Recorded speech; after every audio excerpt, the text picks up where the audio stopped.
Order! Order! You are an incorrigible delinquent at times. Behave yourself, man!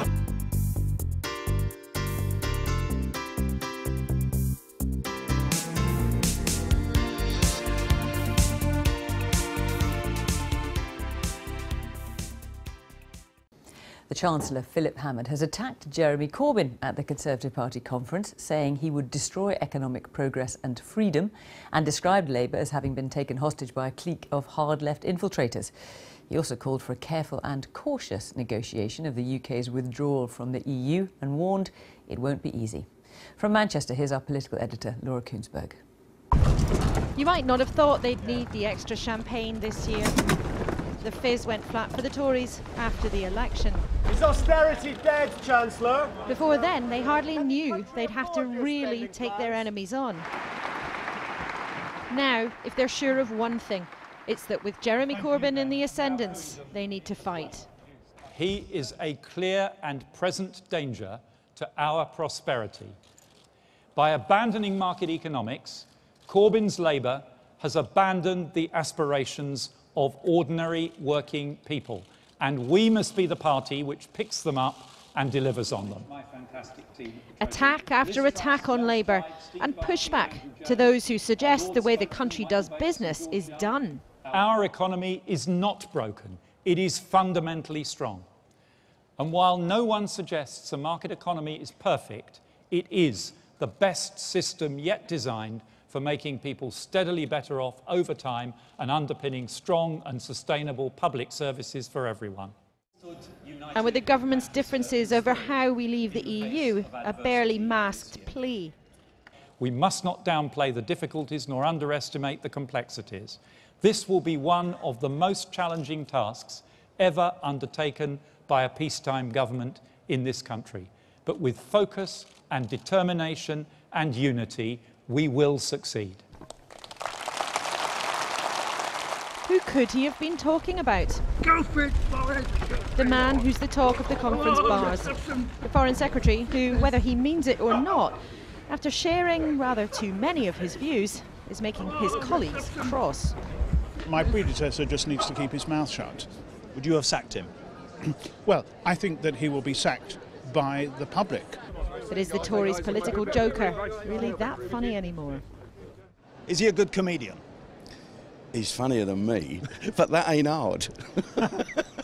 The Foreign Secretary will be on the main stage here tomorrow. But today, 3 of his cabinet colleagues have told me he can't keep behaving as he is. But nor does number 10 want to get rid of him. It's a problem for Theresa May without an easy solution. And that's the mood right across this conference.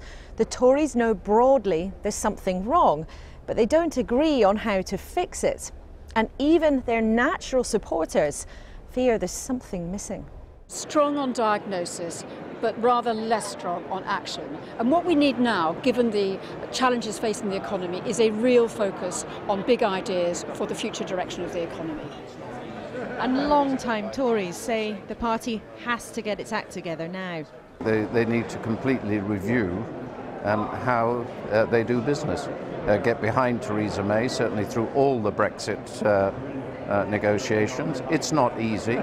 It's a bit like you saying to me, can you run 100 metres in 10 seconds? I say yes, and when I get there eventually in 18 seconds, you tell me I'm a failure. Politics is a race, if a long one. It is a competition of ideas, but there is a sense here this week the big conversations are happening elsewhere.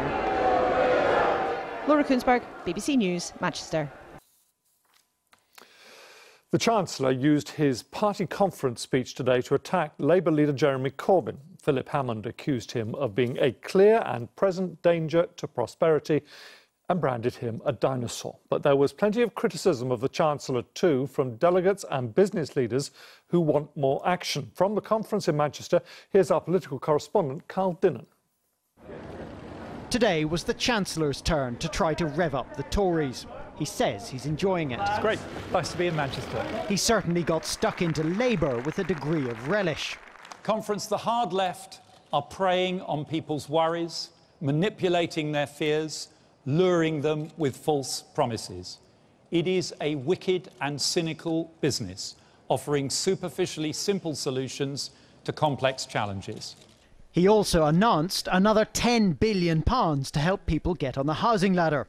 But Tory activists are yearning for new big ideas, whilst also clinging to their belief in balancing the books. Do you think the ideas are big enough and bold enough at this conference? Possibly not.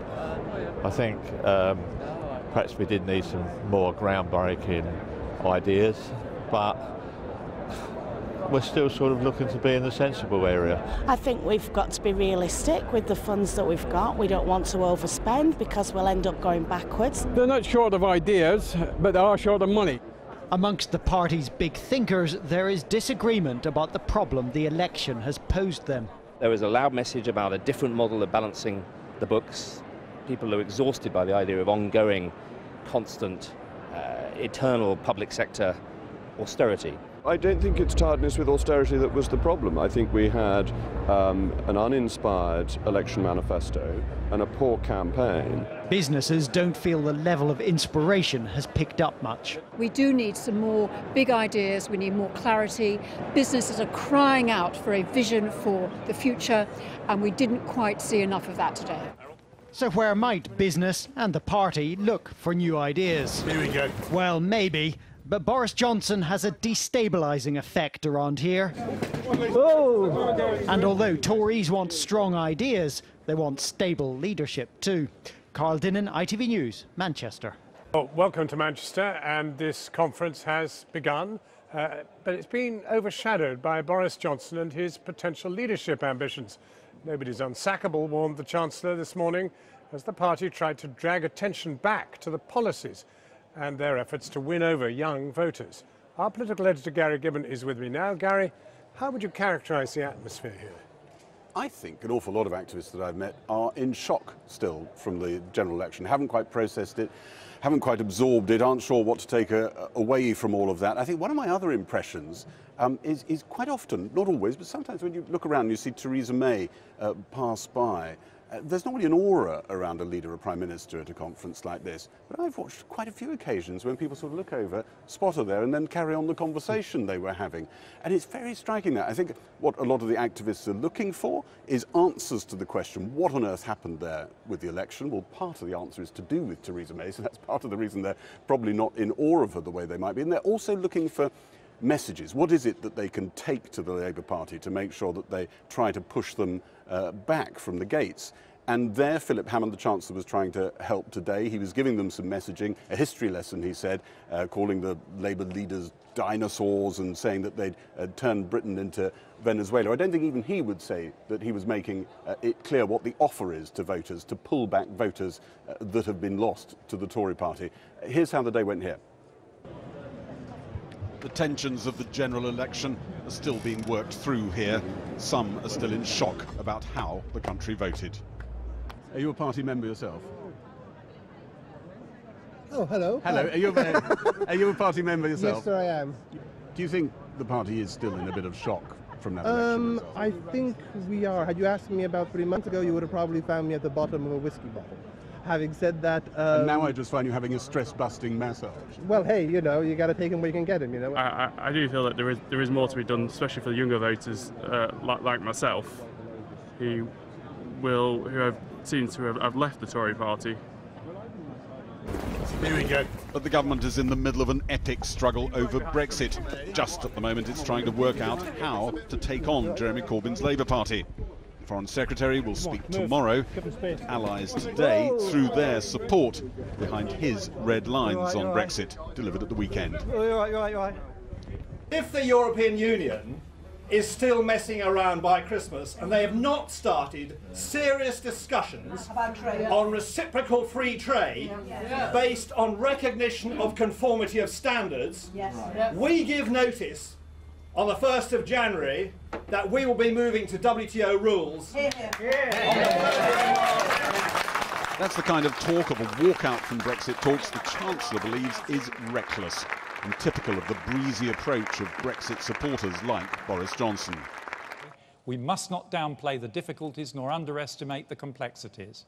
This will be one of the most challenging tasks ever undertaken by a peacetime government in this country. But with the Chancellor delivered what he said was a history lesson for people too young to remember the 1970s, an era, he said, of failed economic policy that Labour would repeat.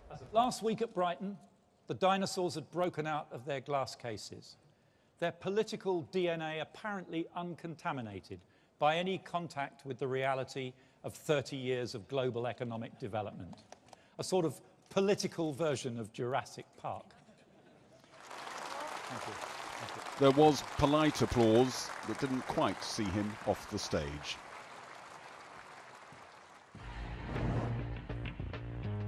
At last year's Tory conference, she praised the role of the state.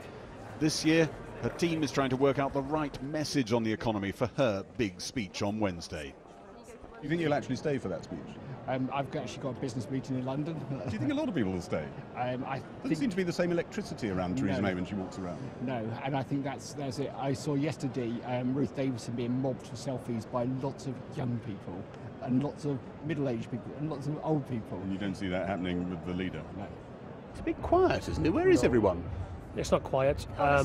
There are more... I was at Labour last week. This is quiet. Well, there are more young people here than I've seen in a long time. It's the best organised conference I've been to in getting in and out, and there's far more seating than there normally is. It's much better. A lot of it empty. There are quite a few fringe events, There's loads going on at the moment. Her team has finally been allowed to see what Boris Johnson intends to say tomorrow.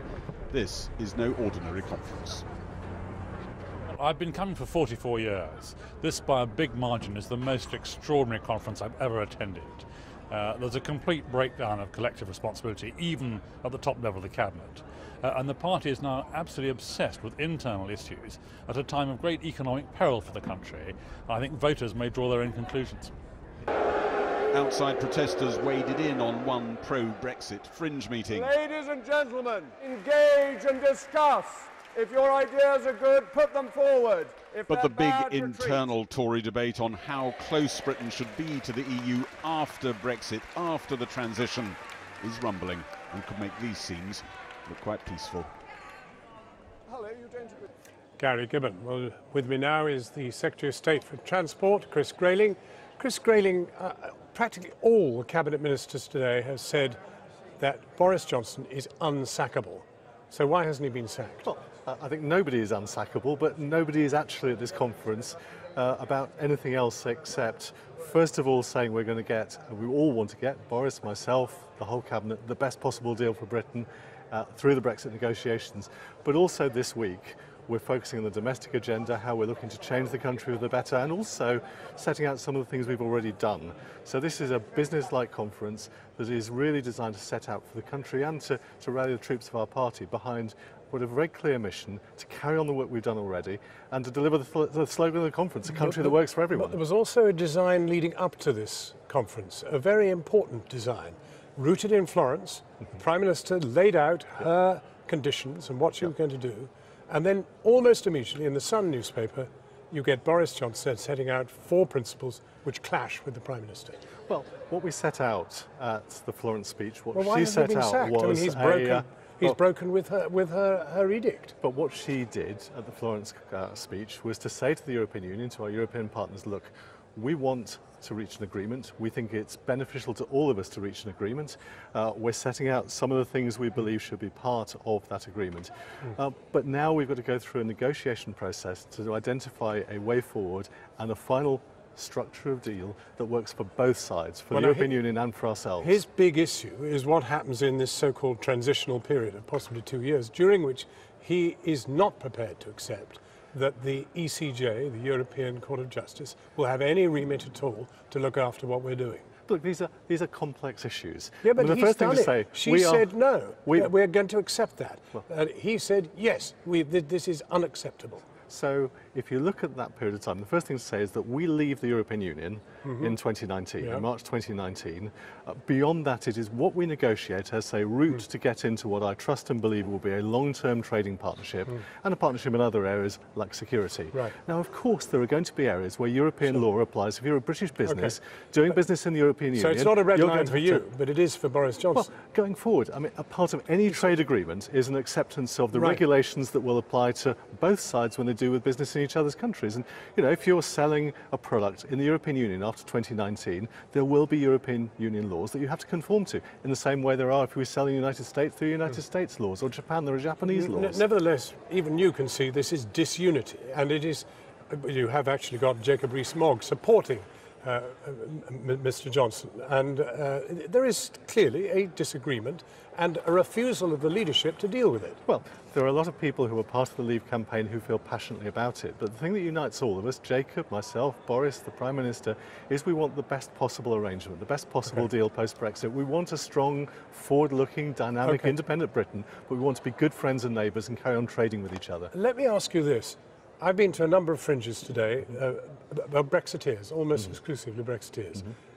And the sense you get is that there's a bit of paranoia about that this thing could be slipping away. Do you get any sense that this might just be beginning to turn, that people are just a bit worried about it and big business and other people are beginning to win the day? No, I don't. I mean, the position we're in is very straightforward. We have passed the decision through Parliament to trigger Article 50. So you've never heard anybody express any anxiety that the thing might be just a little bit dicky? Well, there are people who voted for Remain, who campaigned for Remain, who would still like us to remain. Oh, no. I'm talking about these big meetings with Jacob Rees-Mogg and the rest, in which people are expressing anxiety that this is happening. Well, we've got to make Brexit work, but we are leaving. We've triggered Article 50. Overwhelmingly, we're treating Article 50. And there's some good news stories around. You know, last year, even after the referendum, we attracted more international investment into the UK than ever before. We've seen some really big business investments in this country since the referendum. I'm very optimistic for our future. Yes, of course, it's a difficult process. Well, let me ask you this. I mean, if you are so confident, if you are so confident, do you want Mrs. May to stand again and be the Prime Minister the next time round? Look, I want Theresa May to remain our leader for the foreseeable future. How long is foreseeable? Well, yeah, she can, I'm sure, and there's every opportunity for her to succeed, deliver great Brexit. Foreseeable future is a very loose term. It could be tomorrow. And we can foresee tomorrow. Can we foresee 2 years' time? It will be for Theresa, as it is for all prime ministers, to decide how long they serve. I see no reason why she cannot lead us for a long time to come, including through the next election. You support her in that? Well, yeah, there is no reason why. We will have gone through a strong Brexit process. We've delivered the right result for Britain. We've demonstrated that we'll continue to make this a country that works for everyone. There is every reason why, having had that success, she can continue as our Prime Minister. Chris Grayling, thank you very much indeed. Thanks for joining us. Well, now, considering they won the most votes, got the most seats, the Tories are not exactly in a jubilant mood. Instead, there's a lot of soul-searching about how they lost their majority and indeed whether they could be on the brink of losing power altogether. Our political correspondent, Michael Crick, has been roaming the halls here in Manchester asking how the party can move forward. Our organisation at the last election and perhaps before had lost the high repute in which it once stood. We had not moved quite so rapidly as our opponents. Now, that's not an analysis of the 2017 election, but how the Conservative Party chairman reacted to the shock defeat by a grey radical called William Gladstone back in 1885. The party held an emergency conference to work out what had gone wrong, and the chairman told them. Especially was it felt that our organisation needed broadening and popularising. 130 years on, it's much the same. The party may officially have won in June, but this conference feels like another inquest. At a packed fringe meeting this lunchtime, MPs and agents exposed extraordinary failings in the Tory campaign. We have de-skilled our local volunteers. Our associations no longer have the training, the skills and the people in place to do the very basics of what we used to do and take for granted. In much of the country, the Conservative Party as a campaigning force does not exist. And a younger agent lamented that Labour had hammered the Conservatives digitally. We were out-fought on social media, Facebook, Twitter, every other social media you can possibly imagine, by the Labour Party. And for the first time ever, the keyboard warriors made a real difference in the election. And this is something we're starting to address. And if it's taken seriously, it'll be fine. If we don't take it seriously, then we are in serious danger of losing the next election. Former party deputy chairman Robert Halfon suggests some radical reforms. We need to have a look at fundamental rebranding, so I'd suggest that we call ourselves the Conservative Workers' Party, because we're the party of the national living wage, the party of apprenticeships, the party of creating millions of jobs. And we need to change our symbol, get away from having a tree or a broccoli or whatever it is to a ladder of opportunity. We've got an escalator there from behind me from Stanley Baldwin's time.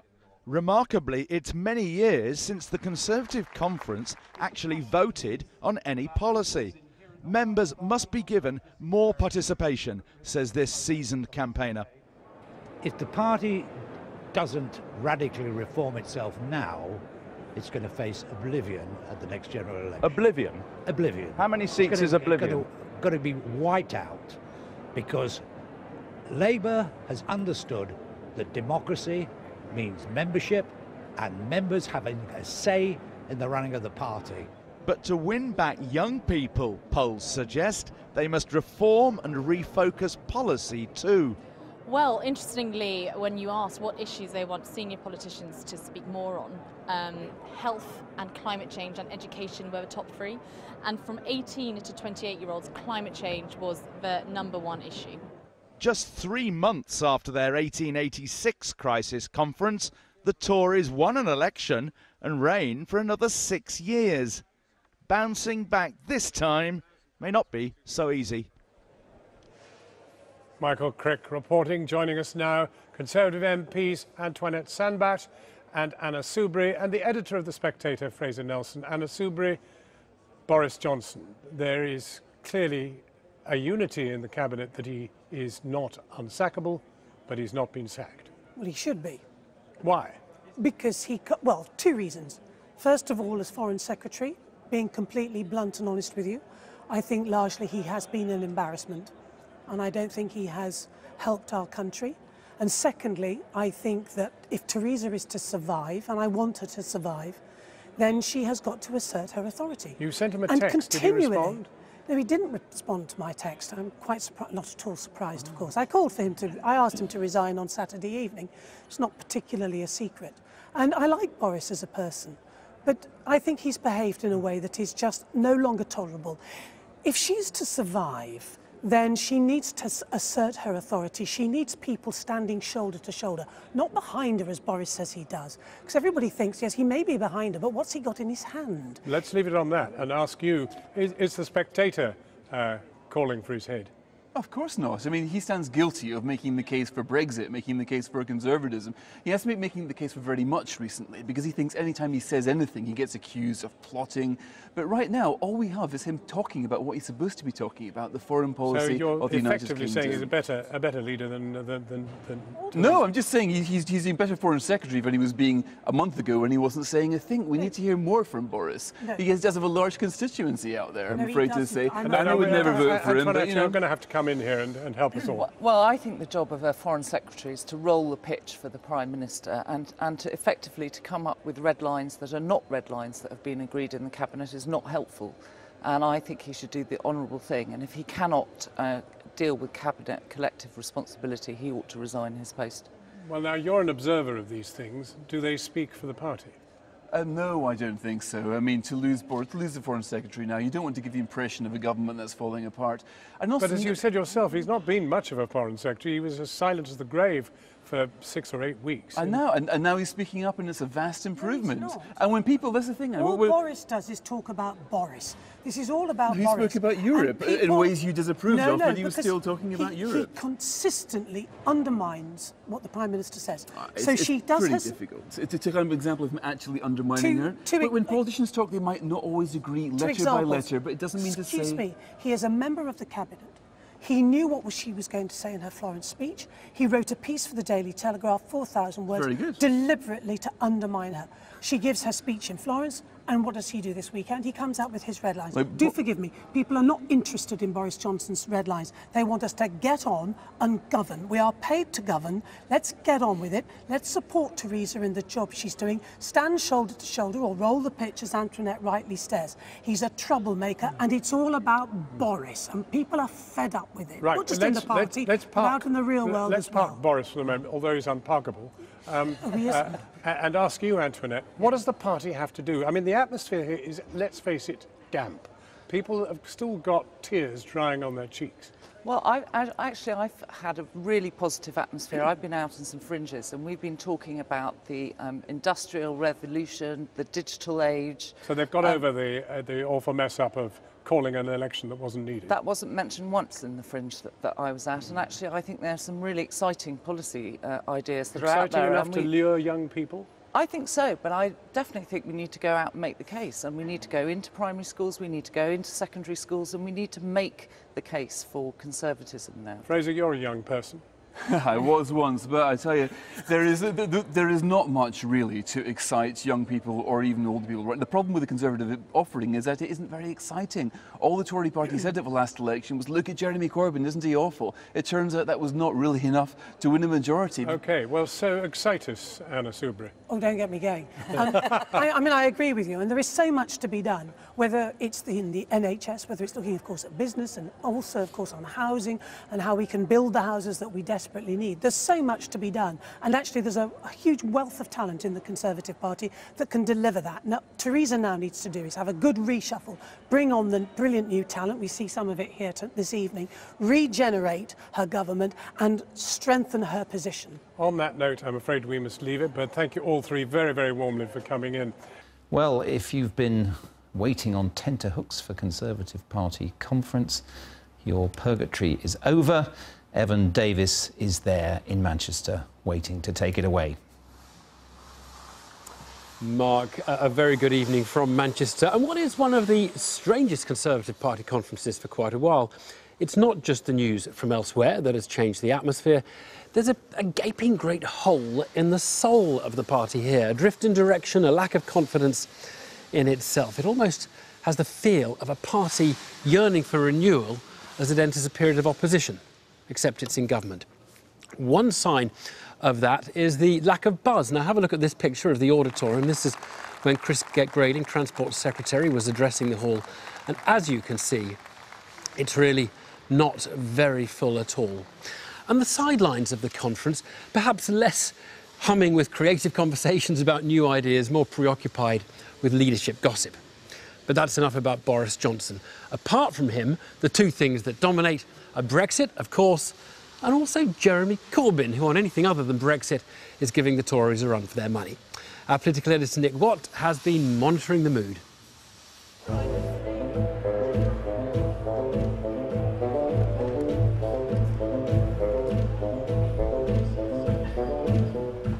Is there an elephant in the room? I haven't seen one. Depends on your definition of elephant. No. No. Possibly. Call Theresa? Perhaps. I like Theresa May, but being honest, I feel she doesn't feel comfortable in her skin. She's there till the next election unless something very strange happens. Stern, firm, steadfast, I like her. There are quite a few elephants stomping around. Conservative conferences are reasonably polite affairs, so you will only hear praise for Theresa May from inside the hall behind me. But away from the main platform, her credibility as leader is the defining issue here in Manchester. Loyalists insist the Prime Minister has recovered her mojo and is responding to younger voters who shunned the party in June's election. But I detect a feeling across the party that the Prime Minister is struggling to recover her authority after her devastating setback in the general election.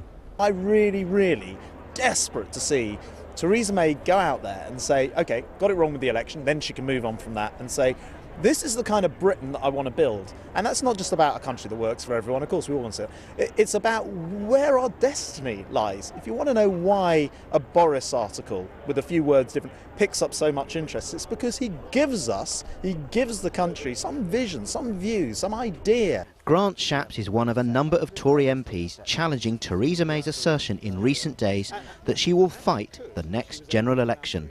She doesn't have permission from the party, from the MPs and from the country to fight that next election. If you like, she lost that permission with the last election. So no, she can't stay on till 2022. I think that would be out of the question, and every sensible person must know that. Well, I think actually Theresa May is going to be there for a good long while yet, because actually the Parliamentary Party and I think the membership have no appetite for a leadership contest. Ian Duncan-Smith, who knows about bruising conferences, believes Theresa May faces high stakes this week. I've known Theresa May for a long time. I believe she does have the wherewithal to be able to make this speech, to also give that leadership. Theresa's speech will arguably be the most important leader's speech, let alone Prime Minister's speech, to a Conservative party, probably since I can remember. So she needs to bring all this together and to show that we are focused, we are clear, we know where we're going on Brexit, and we relish the challenge of the ideological debate with a Marxist Labour Party. Those are the two big challenges facing us, and we need to hit both hard after this conference. So the conference will liven up tomorrow when Boris Johnson delivers his no doubt loyal speech. I understand that the Foreign Secretary has spent most of today holed up in his hotel room here because he fears that every time he walks along here to the main conference centre, he upstages the Prime Minister. The Foreign Secretary knew that his recent interventions on Brexit would stir the pot, but he's told friends that things have got slightly out of hand for one very simple reason: the Prime Minister's weakness. Later on, we finally tracked down the Foreign Secretary in his hotel. So, Boris Johnson, will we see a loyal Foreign Secretary tomorrow? Yeah, well, look, I think what you've got is, contrary to some of the stuff that I noticed been knocking around in the media, you have a cabinet that is totally united behind every comma, every full stop, every syllable of the Prime Minister's excellent Florence speech. That's the agenda that we're going to deliver, and we're going to deliver a great Brexit for this country. So where did those Boris Johnson red lines come from on Brexit in recent days? Search me gut. In these stressful political times, Tories can be forgiven for seeking to wind down. But a group cabinet massage still appears a long way off. Well, Nick Watt there, more from him in a few minutes. But earlier I spoke to the Transport Secretary, Chris Grayling, a Brexiteer, an old friend of Theresa May, and I asked him if he agreed that after the enthusiasm of Labour's conference in Brighton, it all felt a bit flat here today. I would say business-like. What we're doing is getting on with the job. We're setting out, particularly this week, our domestic agenda. There's a lot of talk about Brexit at the moment. We don't actually want to just focus on Brexit. We want to be talking about things we're doing in education, things we're doing from my area in transport, things we're doing in housing particularly this week. So this, I think, is about a government that's looking to get on with the job. OK. I mean, there is a sense, though, isn't there, that Labour somehow are slightly more in tune with where the public are at the moment. And I'm going to give you an example. This is your area, transport.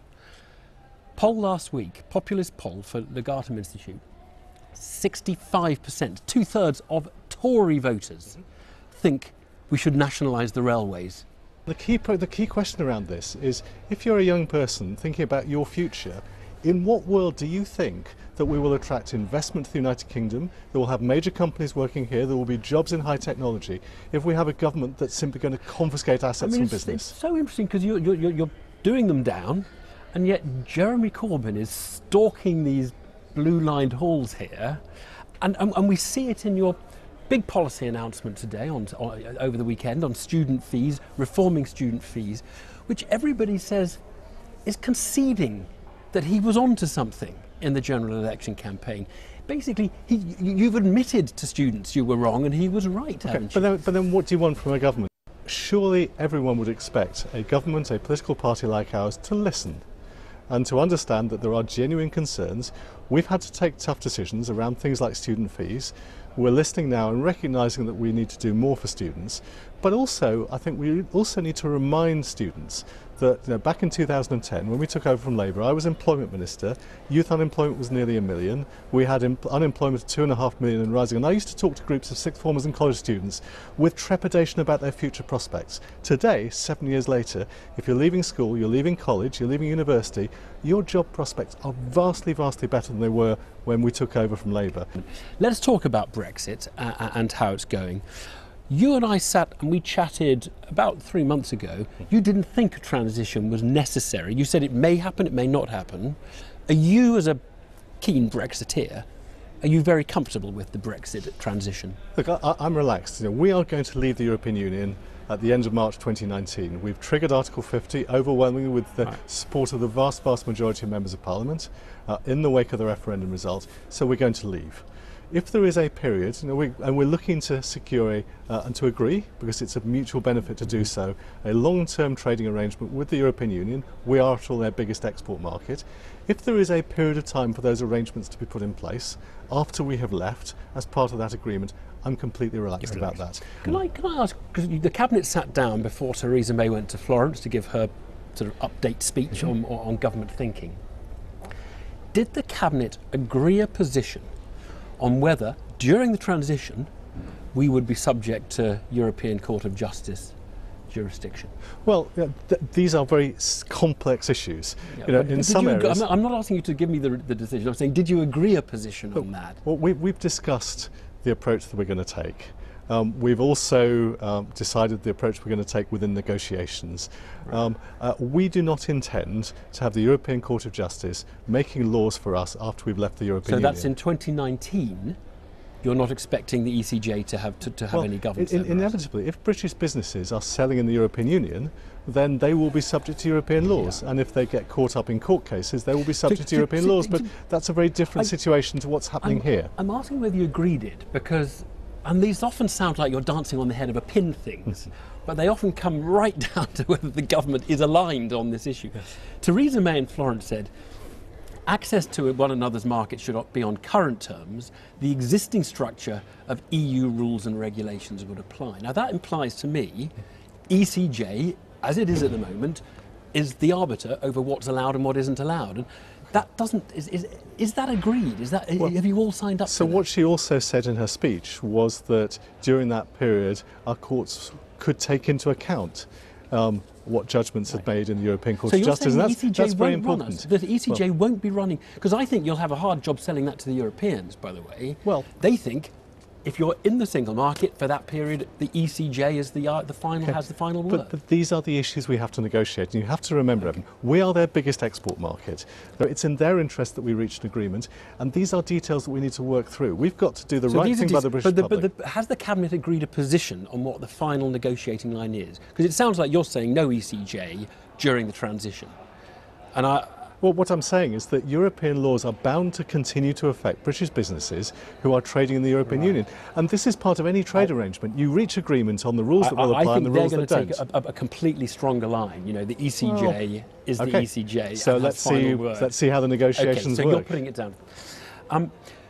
We are still told no deal is better than the bad deal. It has to be a pretty bad deal, and we're not going for that, but no deal is better than the bad deal. If no deal is to be an option, you should be preparing for a no-deal option. Now, are you preparing for a no-deal? Yes. Well, look, you're responsible, DfT's responsible for the overall strategy and planning policy for ports in England and Wales. Yep. What are you doing to prepare for the no-deal option, which could bite in, 18 months' time? So we're doing detailed work across all the different options, all the different modes, understanding the implications of leaving, working out how best we would take things forward. I'm not going to publish all that details of that work tonight, but we are doing that work. You could be ready. Dover could be ready in March 2019 for us crashing out of the EU with no deal, for food checks, customs checks, all of that. Well, it feels like you have to blow down, quite a lot of the White Cliffs in order to make queue for the lorry park that will become. Well, all I can say is that we're very carefully working on issues like that, and are developing and implementing the plans that will make sure we're ready for that too. And on aviation policy, because if we don't have a deal and suddenly all our planes are grounded because the European Open Skies Agreement no longer governs our rights to fly into other airports. Have you got are you working on that? Planes are not going to be grounded. Yes, we are working on that. The airline industry is with us in thinking and believing. The planes are not going to stop flying. There will be some changes, some challenges, but we are looking through very carefully exactly how we're going to handle that. But you'll forgive me, I'm not going to publish all of that work today. Chris Grayling, thanks. Chris Grayling. Well, all eyes tomorrow will be on Boris Johnson and his big speech, always one of the highlights for the conference attendees. Our political editor Nick Watt is here. He could play this in a number of different ways. How do you think he will?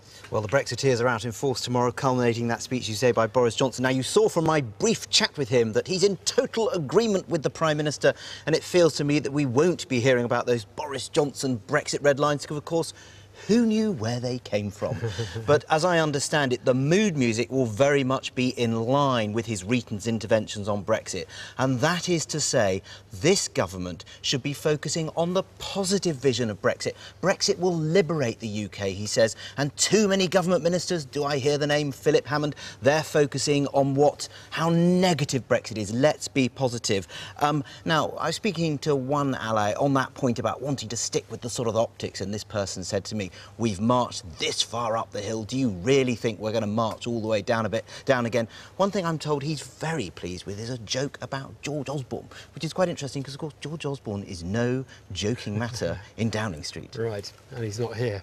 We'll look forward to the speech tomorrow. Nick, thank you very much indeed. Well, we will be back here tomorrow, but that is it for tonight.